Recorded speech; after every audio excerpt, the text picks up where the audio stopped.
All India Congress committee সভাপতি মাল্লিকাৰ্জুন খৰগে ডাঙৰীয়াই অসমক দায়িত্ব ল'বৰ কাৰণে অসম প্ৰদেশ কংগ্ৰেছ কমিটিৰ সভাপতি হিচাপে শ্ৰীযুত গৌৰৱ গগৈ ডাঙৰীয়াক নিযুক্তি দিছে। আমি অত্যন্ত সুখী আৰু আশাবাদী। অনাগত দিনত গৌৰৱ গগৈ ডাঙৰীয়াৰ নেতৃত্বত আমি কংগ্ৰেছ দলটি অধিক শক্তিশালী কৰিব পাৰিম বুলি আমি দৃঢ় প্ৰতিজ্ঞ আৰু সকলোৱে আজি প্ৰতিজ্ঞাবদ্ধ হৈছোঁ।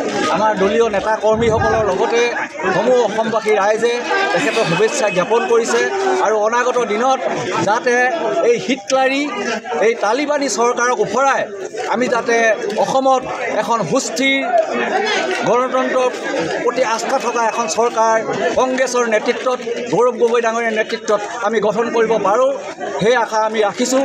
আৰু অনাগত দিনত আমি অসমৰ ৰাইজক সকলোকে সেৱা জনাম আৰু নিশ্চিতভাৱে তেখেতলোকে আমাক সহযোগিতা কৰিব। অনাগত দিনত আমি এই বিজেপি চৰকাৰৰ যি ভ্ৰষ্টাচাৰী যি দমনমূলক নীতি, এই ভ্ৰষ্টাচাৰী দমনমূলক নীতিৰ ওপৰাই আমি অনাগত দিনত অসমত এখন সুস্থিৰ গণতান্ত্ৰিক চৰকাৰ গঠন কৰিব পাৰিম বুলি আমি আশাবাদী। আৰু সকলোকে আমি আহ্বান জনাইছোঁ যাতে তেখেতৰ নেতৃত্বত আমাৰ সকলো দলীয় কৰ্মী, যিমান জ্যেষ্ঠ কনিষ্ঠ যিমান দলীয় কৰ্মীসকল আছে, সকলোৱে তেখেতৰ নেতৃত্বত একগোট হৈ যাতে আমি আমাৰ যি কংগ্ৰেছ দলৰ উত্থানৰ ক্ষেত্ৰত সকলোৱে সহায় সহযোগিতা আগবঢ়াব বুলি মই আশা ৰাখিছোঁ।